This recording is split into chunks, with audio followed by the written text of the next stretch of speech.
আশস্যতানি গাত্রাণি বিভব নৈব শাশ্বত নিত্য মৃত্যু সন্নিহিত কর্তব্য ধর্ম সংগ্রহ।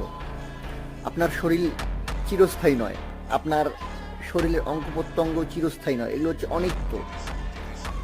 তো ধন সম্পত্তি আপনার চিরস্থায়ী নয়, এগুলোকে একদিন ছেড়ে আপনাকে যেতে হবে।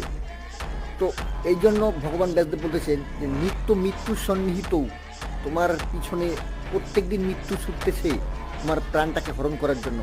এই জন্য কর্তব্য তোমার ধর্ম সংগ্রহ করা, জীবন ধারণ ধর্ম সংগ্রহ করার জন্য, জীবন ধারণ ধর্মের জন্যই। ধর্মবিহীন জীবন বৃথা। আসলাম, খেলাম, দিলাম, বাচ্চা পয়দা করলাম, চলে গেলাম, এই সমস্তর জন্য জীবন না। ধর্ম করার জন্যই এই জীবন ধারণ করা। যদি ধর্ম না করতে পারেন আপনার জীবন বৃথা। আপনার বেঁচে থাকা একটা পশুর বেঁচে থাকা একই কথা। আপনিও খান, পশু খায়, আপনিও বাচ্চা পয়দা করেন, পশু বাচ্চা পয়দা করে। আপনিও ভয় খান, পশু ভয় খায়।